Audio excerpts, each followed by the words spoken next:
سيئات أعمالنا من يهده الله فلا مضل له ومن يضلل فلا هادي له. أشهد أن لا إله إلا الله وحده لا شريك له وأشهد أن محمدا عبده ورسوله. اللهم صل على محمد وعلى أزواجه وذريته كما صليت على آل إبراهيم وبارك على محمد وعلى أزواجه وذريته كما باركت على آل إبراهيم إنك حميد مجيد. Rabbi shrah li sadri wa yassir li amri wa hlul 'uqdatam min lisani yafqahu qawli. Rabbana zidna ilma warzuqna fahma wa taqabbal minna innaka antas samiul alim. Syukur kepada Allah Subhanahu wa taala kerana pada malam ini dapat sama-sama kita berkumpul kembali dan bersua-muka untuk kita sambung pengajian kita yang telah lalu, yang kita tinggalkan. Saya ingat sebelum puasa ya. Puasa saya tak datang kan? Tak ada kan? Before Ramadan lah. Dia dah 3 bulan lah ya. Macam baru je main suruh ni. Punya dah lama 3 bulan ya. Yalah sebulan bulan puasa. Sebulan Syawal tu. Dia dah lebih kurang lah hampir-hampir. Ini bulan 7. Bulan 6 kan? 4 dah sebelah. Okey, tak apa. Di mana kita dalam bab sunanul wudu ya. Kita dah bincang lama itu beberapa kuliah tentang wudu, fardu wudu ya.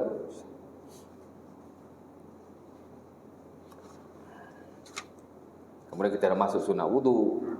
Dan sunat wudu kita baru masuk 2 baru. Pertama bismillah, kedua bersiwak ya. Dan adalah beberapa sunnah yang lain kita akan baca pada malam ini. Ya, bismillah ya, sunnah kita baca bismillah.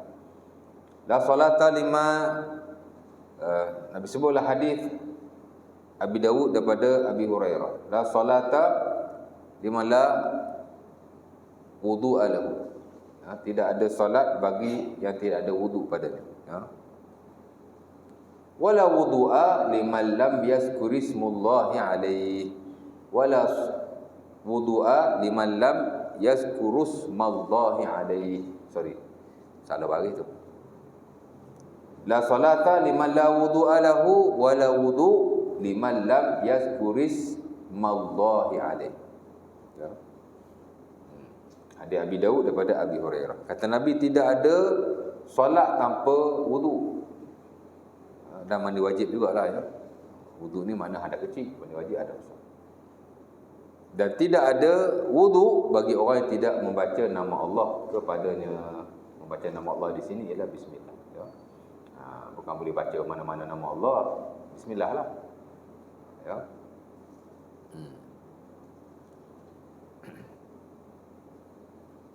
Jadi zahir hadis ini bukan bahawa betapa pentingnya membaca bismillah ketika wudu. Macam tak sah ya kalau tak baca bismillah. Ialah tidak ada solat melainkan wudu, tidak ada wudu melainkan baca bismillah. Ya. Melainkan menyebut nama Allah, yang ini membaca bismillah. Ini macam tak sah aja.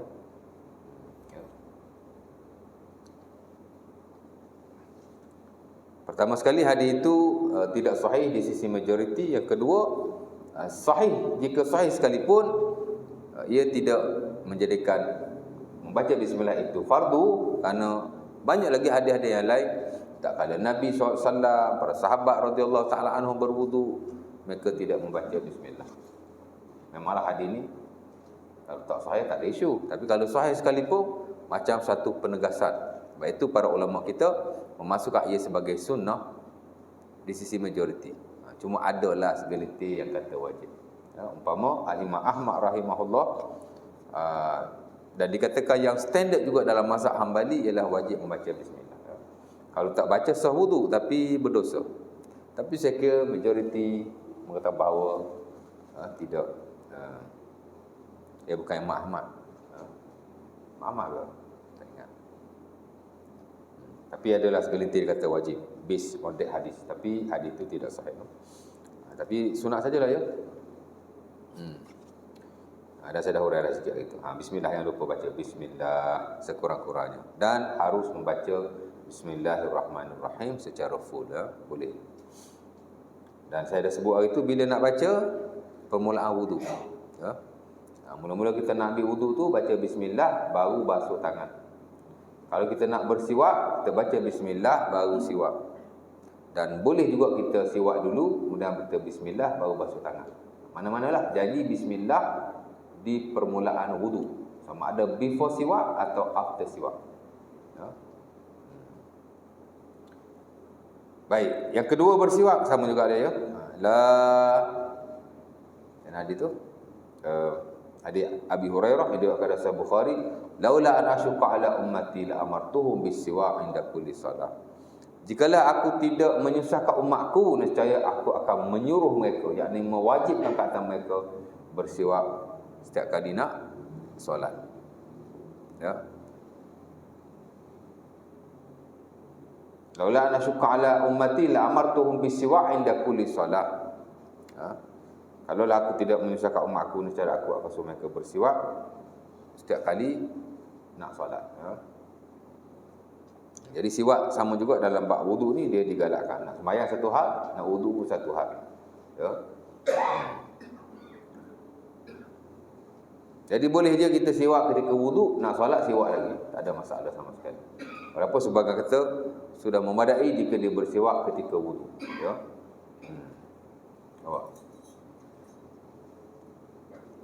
Karena ada hadis yang lain dalam Musnad Ahmad. Nabi kata laula an asyqa ala ummati la amartuhum bisiwak inda kulli solat ma'a kulli wudu. Ada tambahan. Hadis ni ada bab pendek, ada bab panjang, kan? Ada yang sama, tapi ada yang lain dia ada tambahan, ada beza lah, mana ada beza sikit. Tidak ada masalah as long as dia daripada Rasulullah SAW. Dan jikalau daripada sahabat sekalipun, sekian majoriti ulama menerimanya. Kerana sahabat ni dia tidak mendapat pendidikan melainkan daripada Rasulullah SAW. Macam kita kata melebih-lebihkan anggota wudu kan, saya pernah bincang dulu. Walaupun majoriti kata sunnah melebih-lebihkan. Kalau basuh tangan tu lebih sikit daripada pergelangan tangan. Mungkin separuh ni ke tangan. Kalau basuh muka sampai ke telinga, kepala sikit. Kalau basuh tangan hingga ke siku sampai ke dekat bahu, dia kata bahu pula. Lebih-lebih sikit kan. Kalau basuh kaki bisa sampai separuh betis. Ya. Tapi sebagian kata tidak sunnah. Majoriti kata sunnah ni, tapi sebagian kata tidak sunnah. Kerana mereka mengatakan bahawa yang buat lebih-lebih tu ialah daripada para sahabat radhiyallahu taala anhu. Abu Hurairah ya. Tambahan tu daripada Abu Hurairah. Tapi sebagian majoriti menerimalah ya. Sampai ada sokongan hadis-hadis yang lain. Hak lebih itulah, hak 3 kali memang sunnah lah, macam Nabi sebut betul. Ya. Antaranya macam hadis dalam Sahih Bukhari dan Muslim daripada Abi Hurairah, kata Nabi, inna ummati yud'auna yaumal qiyamah ghurran muhajjalin. Umatku pada hari kiamat akan datang dalam keadaan muka dan tangannya bercahaya. Min atharil wudu, kerana berwudu, kesan-kesan wudu, air-air wudu. Kemudian hujung tu ada tambahan. Faman istata'a minkum ayyutil ghurratahu falyaf'al. Sesiapa di kalangan kamu yang boleh melebih-lebihkan cahaya itu, yakni wudu lebih, maka adalah ia melakukan. Tambahan ni sebagai kata daripada Rasulullah sallallahu alaihi wasallam. Tapi sebagai yang lain kata ini daripada Abi Hurairah, bukan daripada Rasulullah. Jadi pertikaian pada teks tu. Jadi yang kata daripada Rasulullah, dia kata sunnah lah. Tapi yang kata tambahan ni bukan daripada Abu Hurairah. Bukan daripada Rasulullah. Ia ada daripada Abu Hurairah. Ia amalan Abu Hurairah. Abu Hurairah yang buat begitu. Jadi kata tak sunnah lah ya. Jadi dia dah konteks-konteks yang berkenaan. Tapi majoriti kata sunnah lah. Dia sampai ada sokongan hadis-hadis yang lain.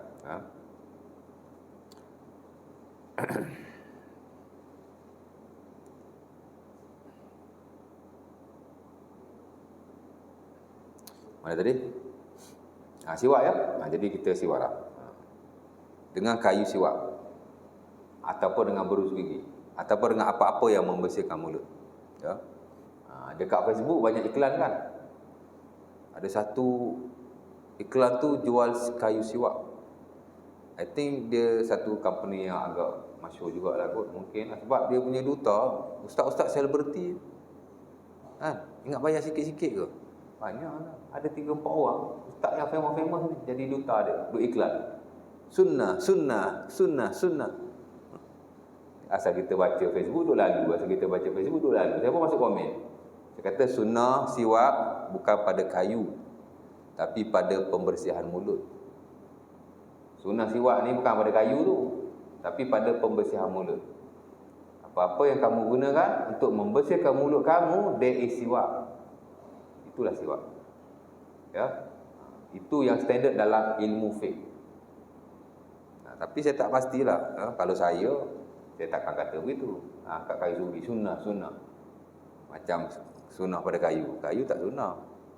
Yang sunnah pembersihan. Saya tulis gitu je. Saya kata sunnah siwak ialah pada pembersihan mulut, bukan pada kayu. Lepas tu lalu lagi iklan tu. Tapi dah tak boleh nak komen dah lah. Jawablah. Tanyalah ustaz selebriti hang tu kan. Betul ke ustaz ni cakap? Tengoklah profil sikit. Dah tengok ustaz ni jawab, member ni jawab, siapa ni? Mesti orang nak tengok profil kita. Kita tulis situ nama kita, kelulusan kita dah ada kat situ tulis tu kan. Nak tengok kat situ. Ini ustaz juga yang kata macam ni. Ya, orang syarikat tu memang dia tak tahu, dia tahu berniaga aja. Betul tak? Tanyalah ustaz selebriti hang tu. Kan blog kita buat apa? Bisnes tuan. Hari ni orang banyak buat bisnes. Kan? Lepas tu JAKIM setahun 2 ni ada keluarkan resolusi nak haramkan perniagaan makanan yang berasalkan kata makanan sunnah lah, apa sunnah lah kan. Tapi sekadar resolusi je lah. Fatwa tak tahu keluar ke tidak. Jauh sekali pelaksanaan. Kan? Saya dulu pergi kursus pemakanan, bukan Islam, kursus pemakanan dan kesihatan. Sama juga, makanan ni tuan-tuan, as long as kita makan makanan yang berkhasiat, that is sunnah. La yaktasiru ala tamri wala zabibi wala ala burri, bukan semata-mata makan tamar, makan ni, makan. Tapi dalam setengah-setengah keadaan makan benda tu jadi ibadah. Macam kita makan buah tamar 10 hari 1 biji jadi ibadah, pada ada hadisnya. Dapat mengelakkan racun. Umpama kita berbuka dengan buah tamar, itu ibadah. Pasal ada hadisnya, bahkan termasuk dalam sunnah-sunnah berbuka ialah mendahului dengan buah tamar. Itu very clear. Tapi semata-mata makan buah tamar dapat pahala ke? Jawab dia tuan-tuan, kalau everything berpahala, makan buah tamar, makan hak Nabi makan lah. Of course hak Nabi pakai. Saya ingat orang Arab lebih dulu masuk syurga berbanding kita. Saya rasa lah. Ya. Samalah konteks ini, ya. Sunnah makan ialah makan yang berkhasiat, makan dengan adab-adab. Sama juga sunnah siwak ialah pembersihan mulut. Sebab tu An-Nawawi rahimahullah adalah sebagai buku fiqhnya yang paling masyhur adalah Radul Talibin. Ya.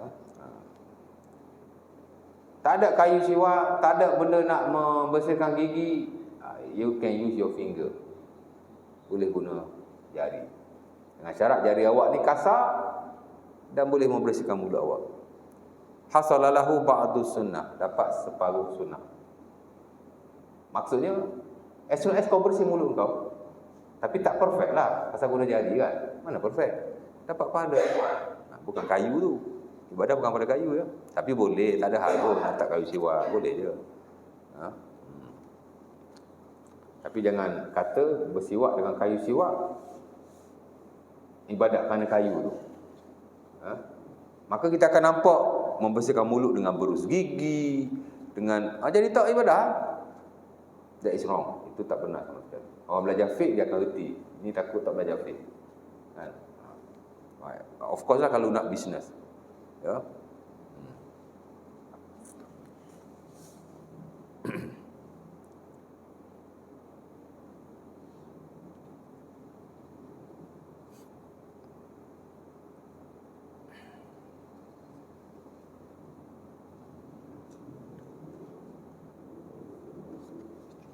Jadi siwak, insya-Allah taala.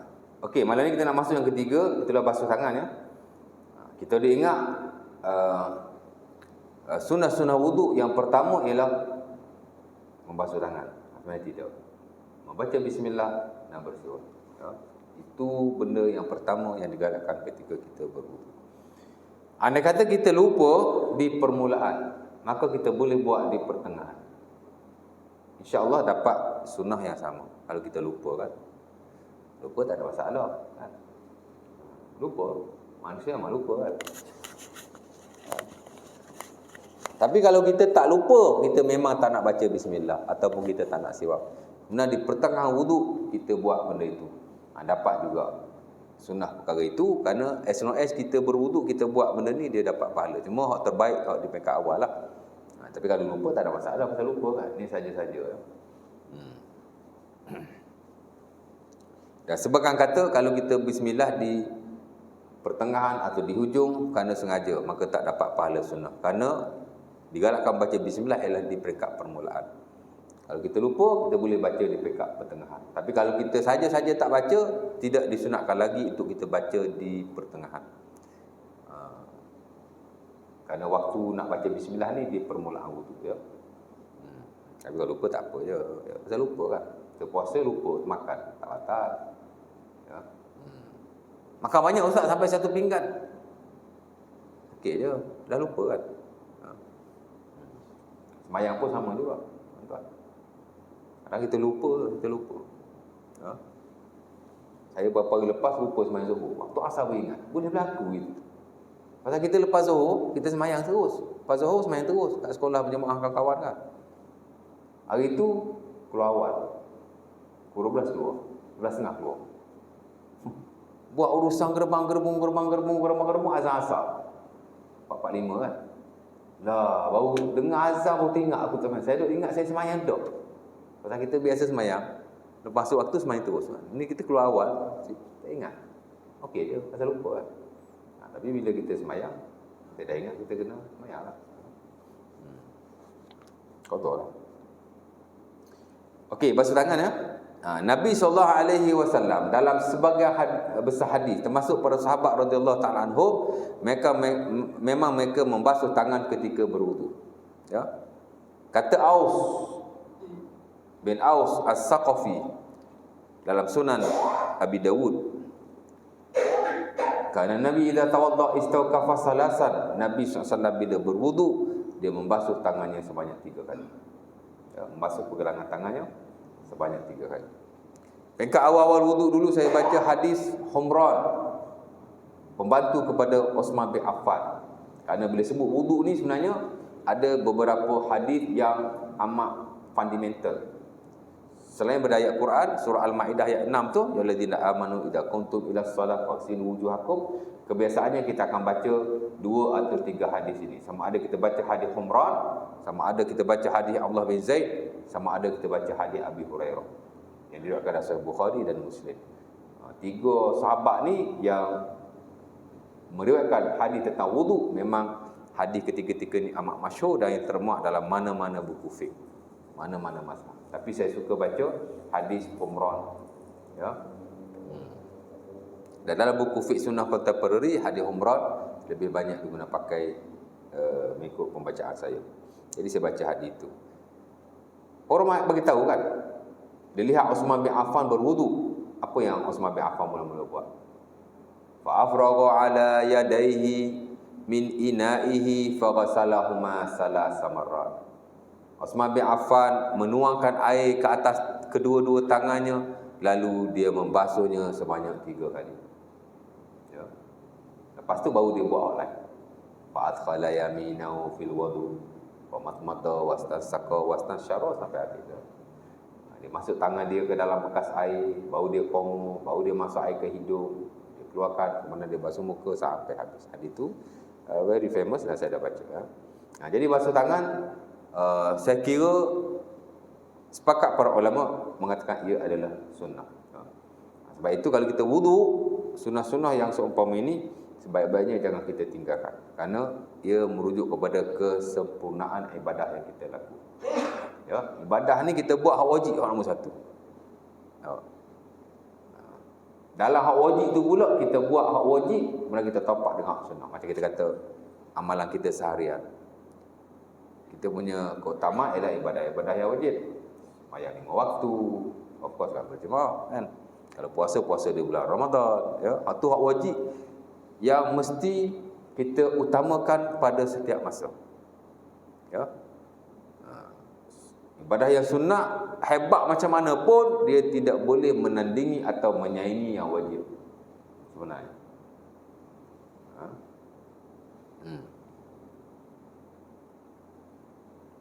Sebab tu yang wajib kita utamakan. Dan yang wajib ni buat sesempurna mungkin.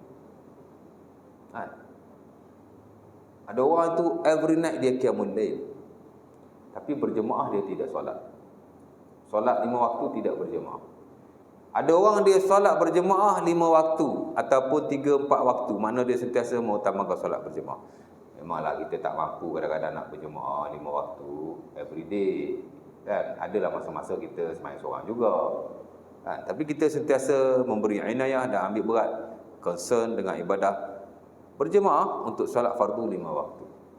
Dan dia tak pernah qiyamul lail.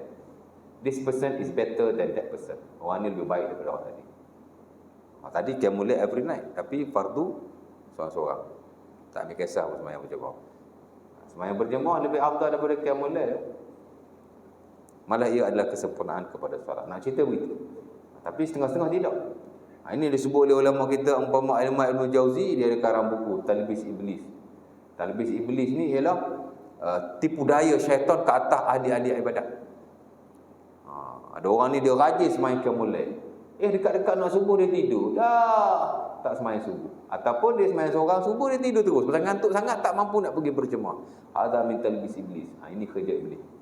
Dia suruh kita bersungguh benda-benda yang tidak wajib, benda yang sunnah sungguh sangat. Kan? Macam kita sembahyang tarawih rajin, sembahyang fardu berjemaah malas. Itu talbis iblis. Memang kerja iblis buat benda ni. Dia nak suruh orang nampak benda-benda yang preferable, sunnah, tapi orang melebih-lebihkan. Bahkan kita nampak macam fadilat dia besar kan. Itulah kerja iblis tu. Ya. Jadi kita buat yang wajib, sunat tak apa. Dan memang kalau kita nak dekatkan diri pada Allah, hak wajib nombor 1.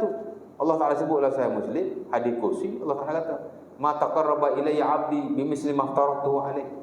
Tidak ada benda yang boleh mendekatkan hamba-Ku denganku melainkan dengan apa yang aku fardukan ke atasnya. Tak boleh lawan. Allah Ta'ala kata. Tidak ada benda yang boleh lawan kalau nak dekatkan diri kepada aku melainkan dengan apa-apa yang aku fardukan ke atasnya. Nak dekatkan diri kepada Tuhan ni nombor 1 fardu. Kan? Ada orang nak ajak dekatkan diri pada Tuhan, nombor 1 benda sunat, zikir. Kan? Zikir lah 1000 kali, 10,000 kali, 1,000,000 kali. Tapi dia tak beri penekanan kepada ibadah-ibadah fardu, sembahyang, fardu 5 waktu, berjemaah. Benda-benda macam ni tak bagi penekanan. Dia tekannya zikir. Biasalah tarekat lah. Talbis iblis itu. Ya.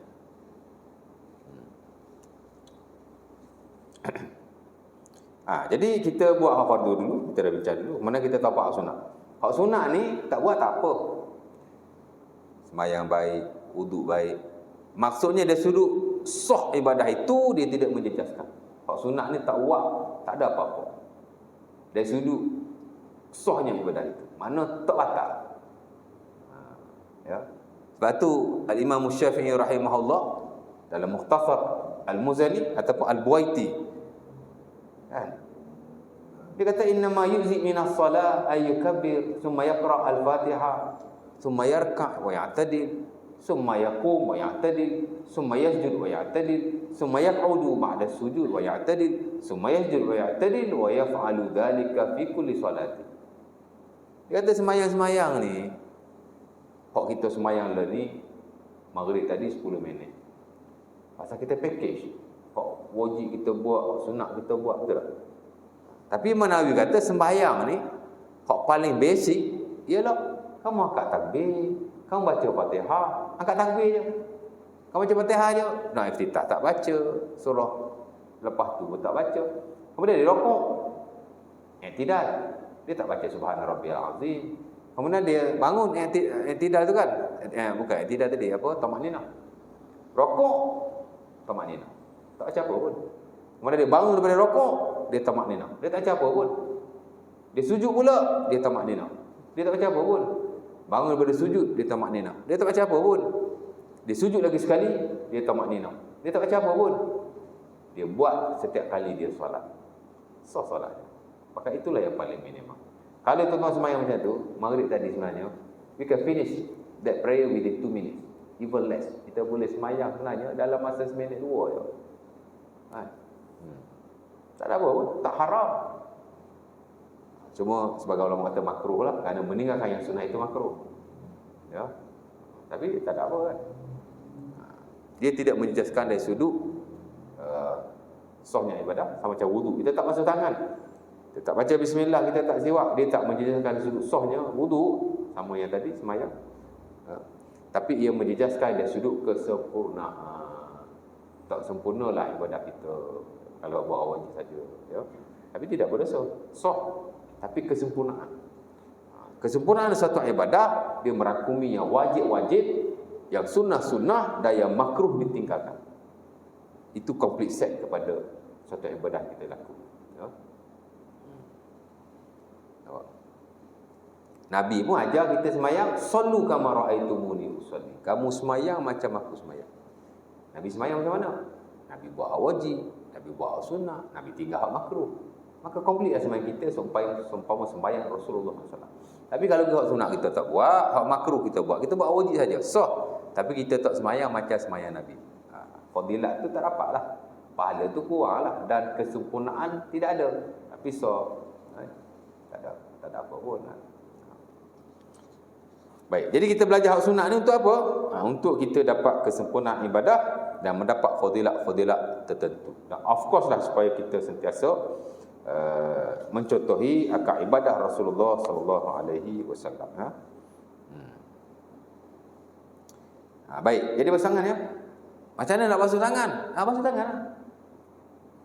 Cuma dulu kalah yang kanan, ya. Itu saja. Normal lah basuh tangan. Macam mana orang manusia basuh tangan, macam tu lah, ya. Kerana sahabat radhiyallahu ta'ala anhum hanya bagi tahu Nabi basuh tangan. Macam mana kita basuh tangan? Itu je. Benda semua orang tahu, nak cerita lebih-lebih buat apa je lah, ya. Itu yang ketiga, ya, basuh tangan.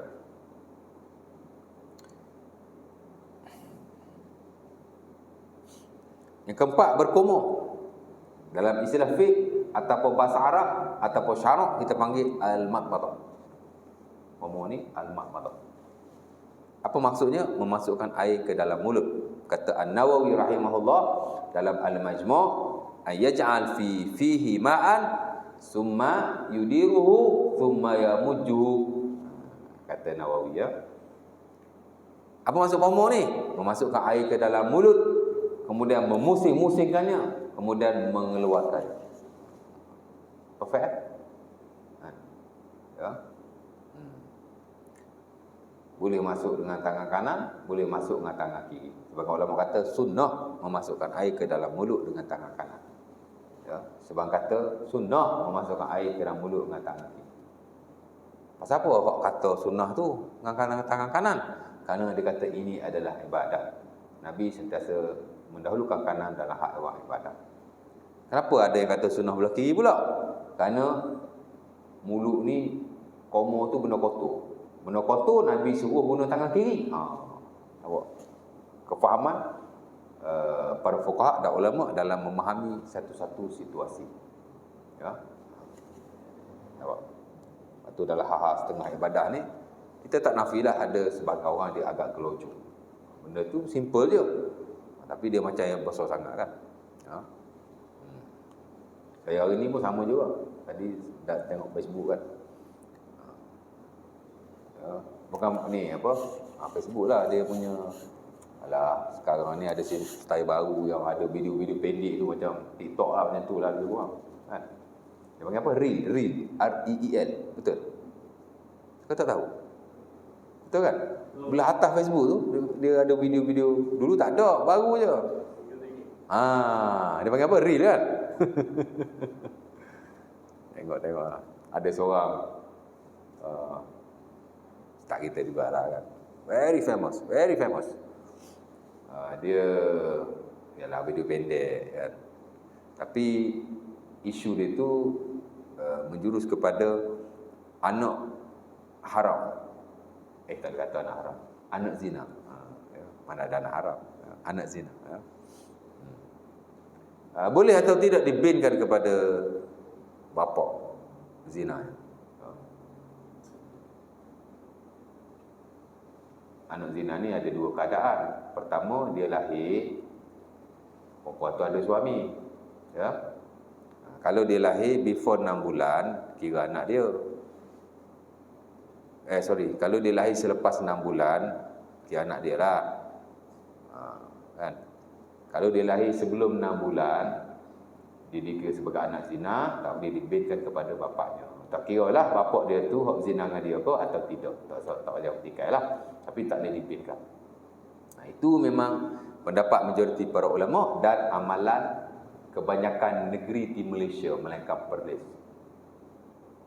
Okey? Perempuan tu kahwin, sebelum 6 bulan dah beranak. Anak tu cukup sifat pula. Macam 9 bulan kan. Kita nak pergi daftar kat pejabat pendaftaran negeri, JPN kan, Jabatan Pendaftaran Negara tu, dia nak sijil nikah. Dia nak tengok tarikh kita nikah dengan tarikh anak tu cukup 6 bulan atau tidak. Kalau lebih 6 bulan, dia tak question. Tapi kalau before 6 bulan, mungkin dia tak question juga. Tapi dia akan binkan budak itu kepada Abdullah. Ataupun dia tidak binkan. Dia buat nama anak tu saja. Kalau Hasan, Hasan saja. Kalau Ali, Ali saja. Kemudian di bahagian maklumat bapa, dia akan tulis tidak diketahui. Bukan bahawa ya anak yang bermasalah lah ya. Anak tu tak masalah, tapi anak dia nak lah ya. Dia nak tengok CJ tu. Ya.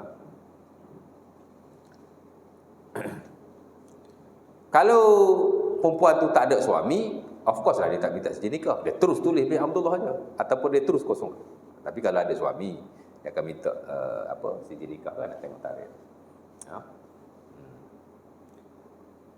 Jadi begitulah ya.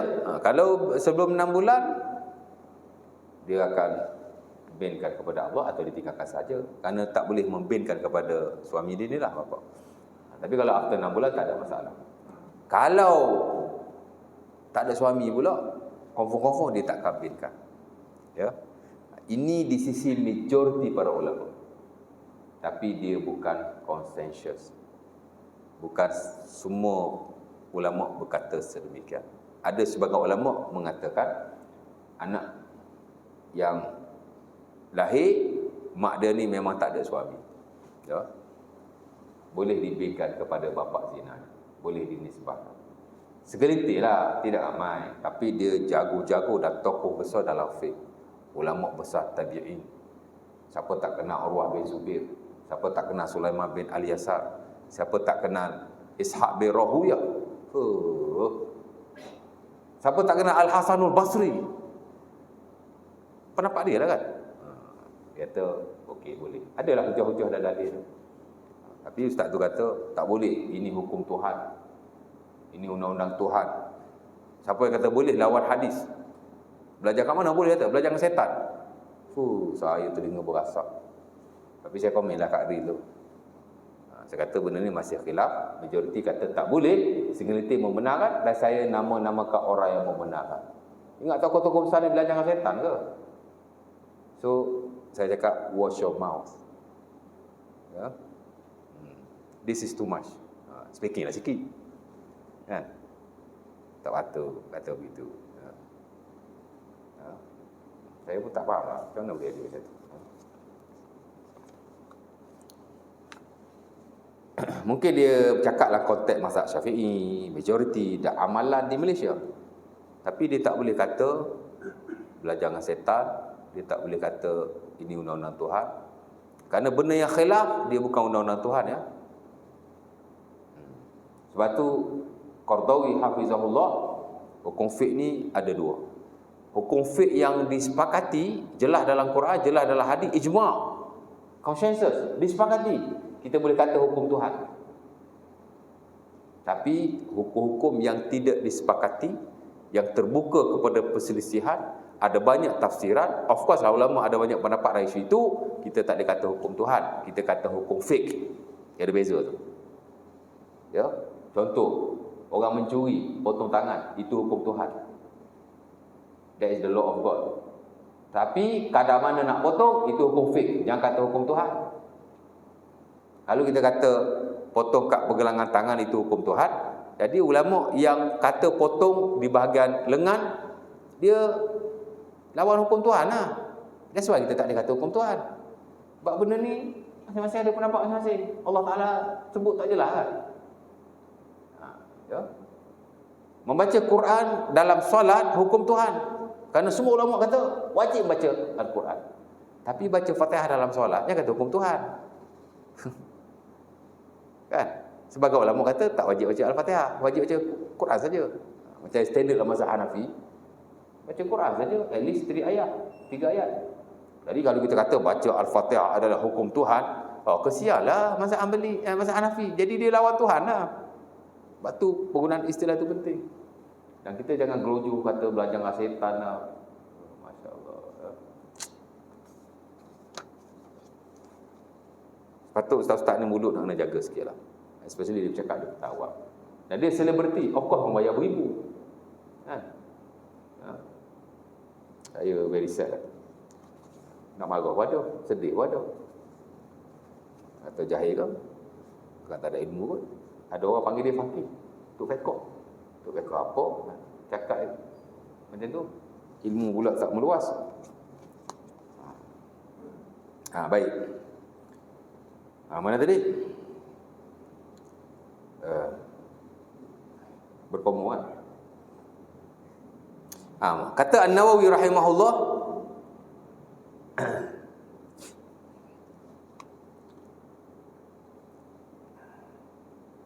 banyak hari ni kita kadang-kadang tuan-tuan, kita nak check profile susah. Maknanya kita nak belajar dengan seseorang, kita kena tahu profile dia tu, background dia tu. Dia ni bidang dia apa, keilmuan dia apa, dia belajar dulu berapa tahun, di mana dia belajar, siapa yang iktiraf ilmu dia. Kita kena tahu belaka tu. Bukan semata-mata dia famous, semata-mata dia selebriti. Kan? Tidak jadi selalu lah. Bila kita tegur, dia jadi macam tu. Ada orang dia ni banyak salah, cakap tu salah, cakap ni salah, tapi dia famous one. Bila orang buat react, tegur, react kan. Kan banyak react. Dia kata react ni menghasut tak masuk syurga. Apa sih kau tu pula? Namun kacau tak betul, orang tegur. Baik, kata An-Nawawi, memasukkan air ke dalam mulut, memusing-musingkannya, kemudian mengeluarnya kembali. That is the perfect berkomo atau al-ma'madah yang ada dalam fiqh. Ya. Nabi SAW dalam hadis, sahabat hanya mengatakan Nabi berkomor. Macam tadilah, Nabi basuh tangan. Jadi kita tak ada soal lebih-lebih lah. Nabi berkomor macam mana ya? Macam mana seseorang itu berkomor? Secara urufnya, secara adatnya. Macam itulah. Bahkan tujuan berkomor nak membersihkan mulut.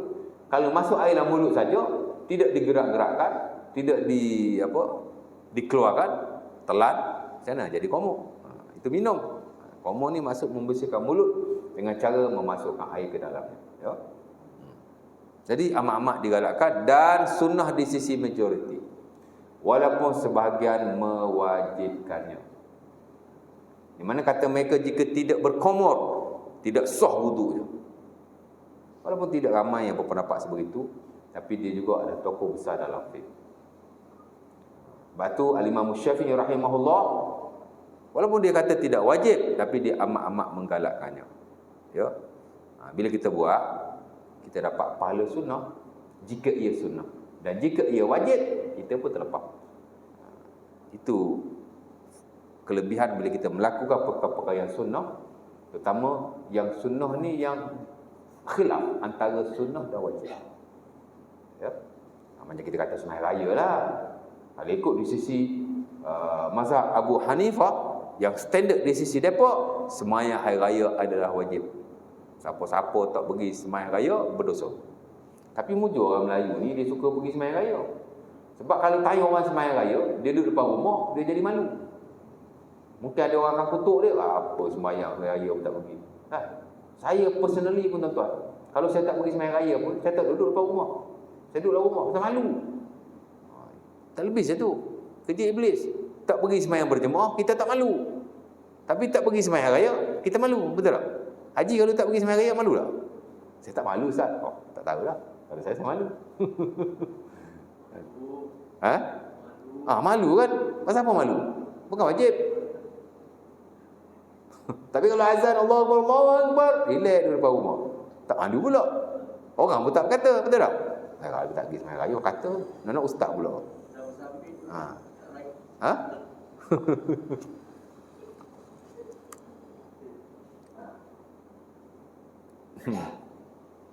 Kat mana tadi? Lupa. Berkomo tadi ya. Sebagai ulama mewajibkan. Al-Imam Asy-Syaukani rahimahullahu taala, ulama yang terkemudian 200 tahun lepas. Saya kira ulama-ulama yang akhir zaman yang amat alim sekali dan meninggalkan sumbangan yang besar dalam dunia ilmu. Ya. Ulama-ulama moden. Sebahagian dia tak suka rujuk ulama moden ni. Qardawi ke apa kan, Syaukani ke apa. Orang belajar fiqh tuan-tuan mesti rujuk ulama moden. Tu pasal kata wudu kayu siwak apa itu gini ibadah, kalau basuh gigi tak ibadah tu pasal, tapi itu memang tak belajar pun. Kalau dia belajar walaupun klasik, Nawawi klasik bukan moden, dia akan tahu betul-betul ibadah dalam bab siwak. Ya. Tapi dalam banyak hal memang kita kena rujuk ulama-ulama yang moden. Dan kita lihat pembangunan ilmu sebahagian hari ini ada disebabkan ulama-ulama moden yang orang kata berkecimpung, membahaskan, mengeluarkan keringat dan idea-idea yang bagus-bagus. Lepas tu sebahagian hari ini kita maju dalam hak agama kan. Mereka lah ya. Dia kata wajib ya. Pasal apa kaum wajib? Kerana mulut berada dalam muka. Dan Allah Subhanahu wa taala menyuruh kita membasuh muka. Idza kuntum ila solah faghsilu wujuhakum. Bila kamu nak solat, berwuduk, basuhlah muka kamu. Muka, dalam muka ada mulut. Jadi kamu masuk dalam muka. Jadi kata wajib. Artinya kalau tak berwuduk, kamu tidak sah. Sementara memang ada hadis yang diriwayatkan Nabi suruh berqamar. Antaranya hadis yang diriwayatkan oleh siapa tu ya? Allah lupa nama. Insya-Allah azan dulu. Kita sama sikit.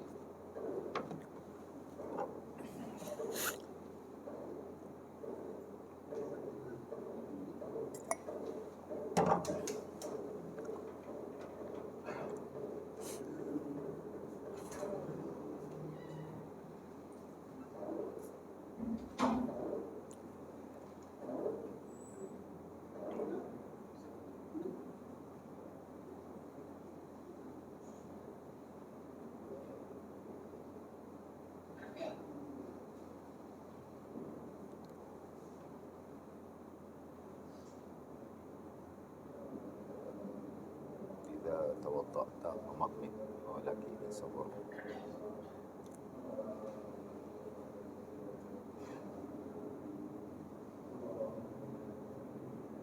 الإمام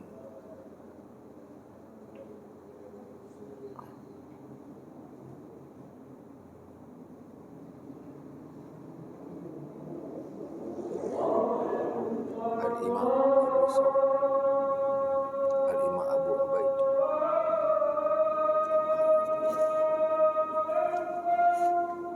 Allahu Akbar, Allahu Akbar.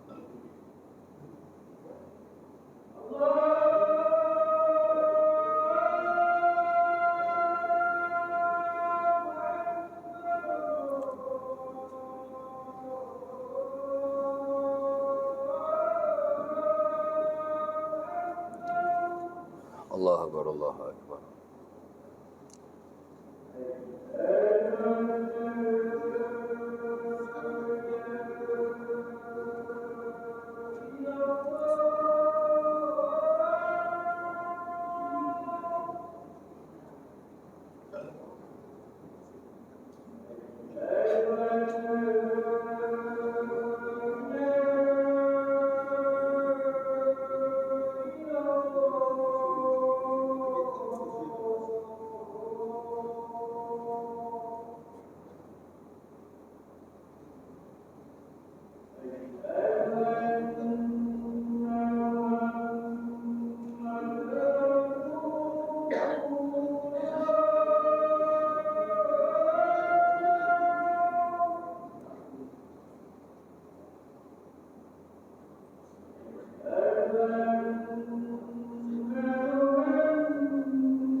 La ilaha illallah. Allahumma rabb hadhihi al-tashhadu al-qamah Muhammadin sayyidina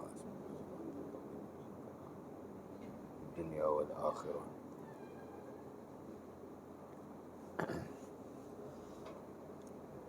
Okey, baik. Dah. Okey. Balik pada tadi nak habiskan. Lepas tu saya buka soalan lah kalau ada. Ada ulama yang kata al-madmadah atau berkomuk itu wajib. Saya sebut tadi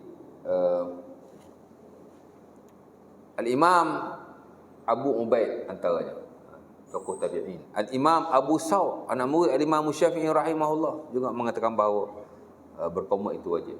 Abu Saw ni anak murid besar Imam Syafi'i ketika berada di Baghdad. Ya. Dan dia adalah my favorite scholar, ulama kegemaran saya. Dalam kitab Taharah ada beberapa belas isu besar yang mana beliau bercanggah dengan Al-Imam Syafi'i rahimahullah. Dia tokoh hebat. Masa Imam Syafi'i di Baghdad, dia ada beberapa anak murid yang hebat. Antaranya Al-Imam Ahmad rahimahullah. Antaranya Al-Imam Abu Saw. Inilah. Dan nama beliau sering disebut dalam mana-mana buku fiqh. Walaupun dia anak murid Syafi'i, tapi dia ni macam dianggap sebagai ulama yang setanding dengan Imam Syafi'i. Kalau ulama kita kata ini mazhab Imam Syafi'i, Imam Malik, Imam Ahmad, Imam Abu Saw, nama dia kena sebut juga. Dia great scholar lah.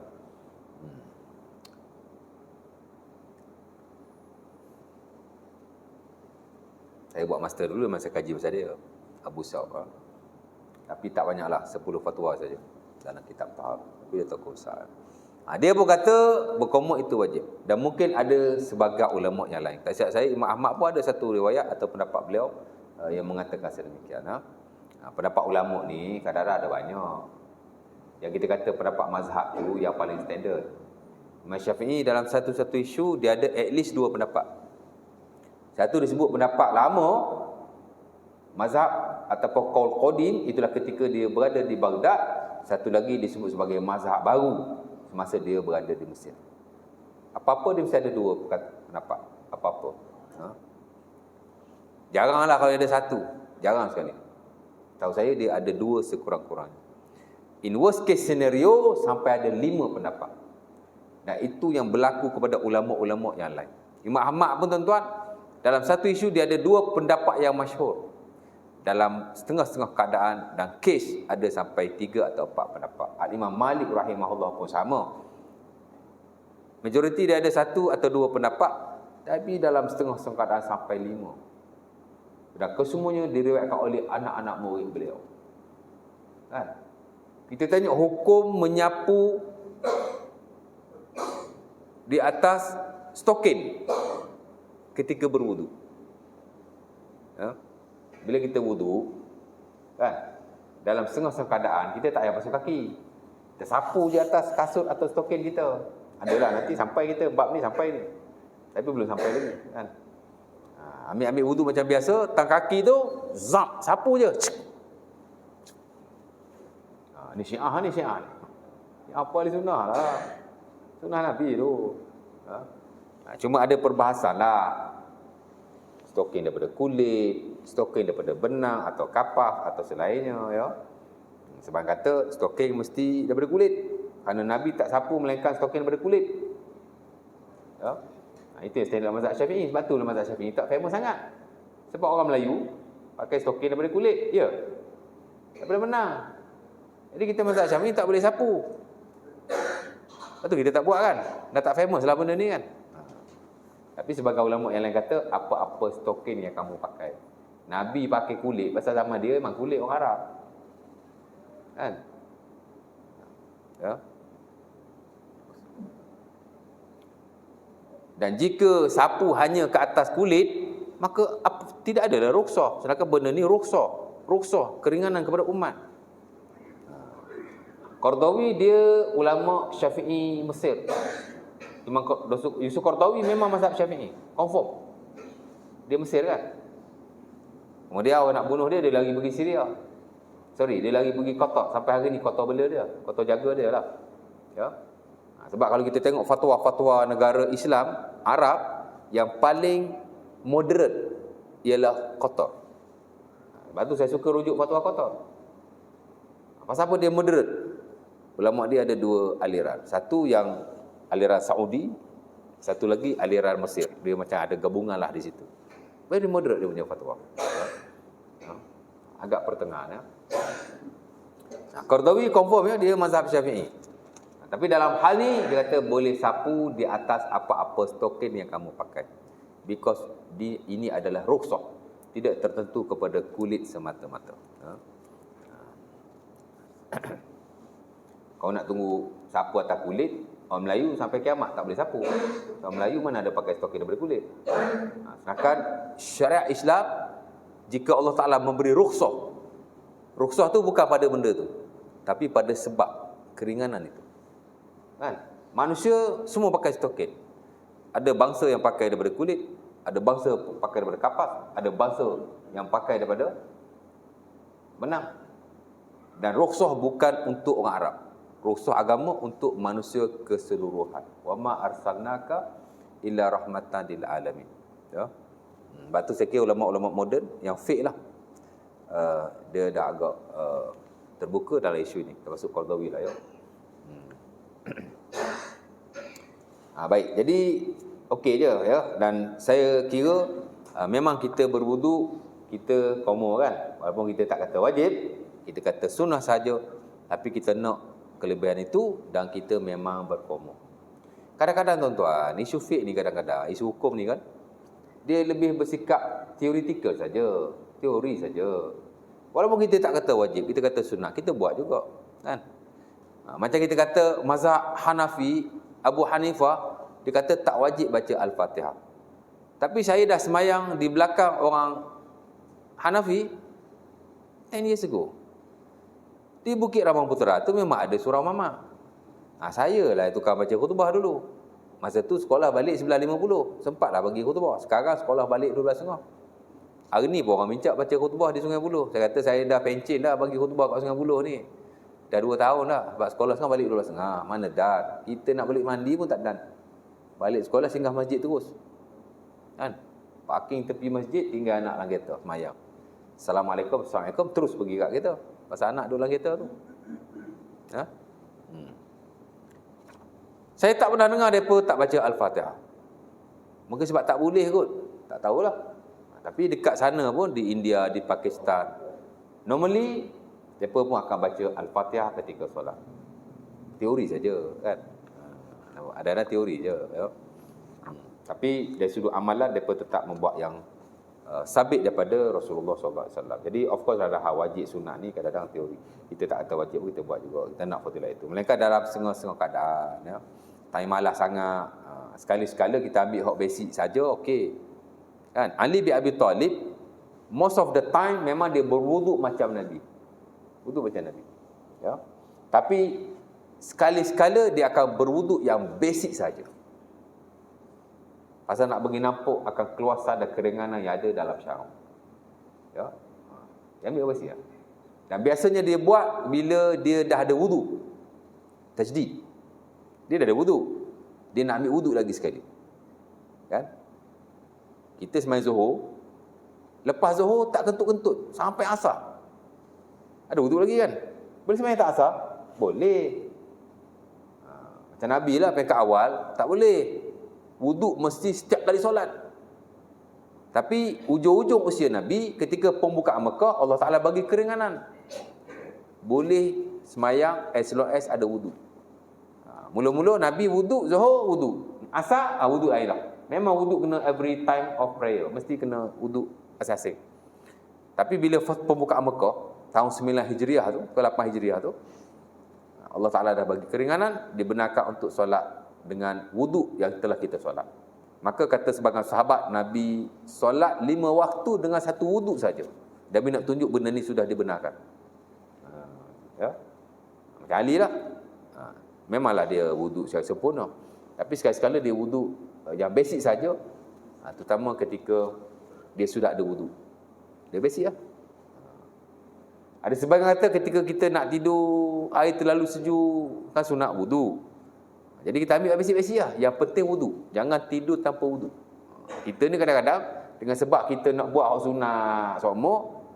Jadi kalau kita tak buat hak sunat, tak buat belaka. Jangan. Nak tidur digalakkan berwuduk kan. Kalau tak nak wuduk secara perfect, wuduk basic-basic lah.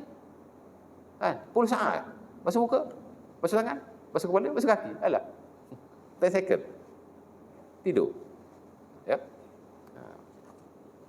Jadi habis berkomor, dapat 2 je malam ni. Banyak benda lain kan. Tak apalah. Next nanti kita akan bincang tentang yang kelima, masuk air ke dalam hidung. Dia panggil al-istinsyaq. Ya. Dan dia satu benda yang menarik juga untuk kita belajar tentang masuk air ke dalam hidung. Ya. Biasa tuan-tuan wuduk, komor lain, masuk air hidung lain. Itu saya boleh kata normal orang Melayu kita. Sedangkan yang paling standard dalam mazhab Syafi'i ialah berkomor dan memasukkan air ke dalam hidung secara sekaligus. Tuan-tuan tak pernah tengok saya wuduk, kan? Yalah, ustaz boleh datang lambat kan. Datang-datang kereta parking dekat pintu pagar pula tu. Nasib baik lepas masuk. Pintu pagar buka separuh, dah kena turun. Tolak pintu pagar. Ada budak nak keluar. Dik nanti dulu, bagi ustaz masuk dulu. Orang tengah semayang dia keluar, budak 2 orang lelaki ni. Mayang dulu. 2 orang nak keluar tu bagaimana dah. Apa tadi nak cakap apa tadi ya? Cakap pasal pagar lupa lah. Lah. Cakap pasal apa tadi? Cakap pasal apa tadi? Yalah hidung, tapi apa point tadi ya?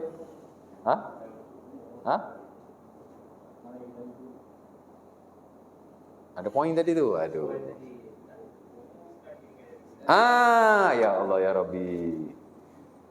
Kita biasa wuduk, komor dengan hidung buat asing. Wuduk komor dulu, wuduk dulu kan. From now on, tak hari ni komor dengan hidung sekali. Itu ada sunnah Rasulullah SAW. Tadi pun mengasing-asingkan sunnah juga. Tapi ia tidak standard. Hatta dalam mazhab Syafi'i ada 2 standard. Satu mengasing-asingkan, satu mensekalikan. Tapi yang paling standard ialah mensekalikan, dan dia telah dikemaskini oleh ulama-ulama sejak daripada zaman An-Nawawi sampai hari ini dalam mazhab Syafi'i. Tapi saya tak tahu, sebagian kita masih ikut cara berkenaan. Mungkin kita baca buku-buku yang basic-basic kan. Dia tak bawa mari satu. Saya tak tahu. Dalam buku-buku Muqtabar mazhab Syafi'i sekali. Sebab itu sunnah Nabi yang jelas ya. Jadi start pada hari ni tuan-tuan ambil wuduk sekali kan. Mulut, hidung. Masuk mulut, hidung. Tuan-tuan tak pernah tengok saya wuduk sebab saya datang lambat kan. Kalau saya wuduk sejak beberapa tahun yang lalu saya akan sekali kan. Tuan-tuan ambil air dan tu, separuh masuk mulut, separuh masuk hidung, lepas tu buang. Sebaik-baiknya tuan masuk dengan tangan kanan, keluar dengan tangan kiri. Tapi boleh je keluar tangan kanan. Tapi tuan-tuan sekali kan. InsyaAllah ta'ala lebih baik, lebih sunnah, lebih afdal, dan mudah-mudahan lebih banyak pahalanya ketika kita berwuduk, jika kita mensekalikan. Dan itu yang paling standard ya, di sisi majoriti para ulama dan dalam mazhab Syafi'i ya. Majoriti ulama Syafi'i memang ambil itu ya. Dan dia yang paling standard lah, insya-Allah ta'ala. Mudah-mudahan. Jadi saya rasa mungkin setakat itu dulu. Pukul 9 dah. Ya Allah. Sejam dah. Kata boleh berhenti lah. Saya buka soalan lah. Kalau ada soalan, tanya personal lah ya. Ya. Kalau macam sapuan kepala tu kan. Cakap sini kita kalau ambil satu boleh sekali. Sapu kepala, itu nanti dalam bab sunat ni, dia ada tu. Sunat yang ke berapa ni? Meniga-niga. Yang last sekali tu kan? Itu saya terangkan di situ. Sekurang-kurang wuduk ialah sekali. Itu yang paling basic. Nabi SAW most of the time baginda berwuduk 3 kali. Bahkan Nabi kata, hadza wudu wa wudu'ul anbiya min qabli. Inilah wuduku dan wuduk nabi-nabi sebelum ini. 3 times. Itu hadis Ibnu Umar yang diriwayatkan oleh Sunan Abi Daud. Dah ada lagi nas yang lain. 3 kali memang perfect. Sunnah Nabi. Tidak ada pertikaian. Tapi kalau sekali atau 2 kali, juga dilakukan oleh Rasulullah SAW once a while. Sekali-sekala. Ya, sebab tu kata sebagai ulama kita dalam mazhab Syafi'i, antaranya Al-Imam Ibn Hajar Al-Haytami dalam Fatwa Hadisiyah. Pertama, Nabi nak tunjuk benda ni tidak wajib. Hak basic sekali. Macam kata Ibn Abbas, tawadda'an Nabi marratan. Dan Sahih Bukhari, Nabi berwuduk sekali-sekali. Ada masanya. Nabi nak tunjuk hak wajib banyak ni. Sekali je.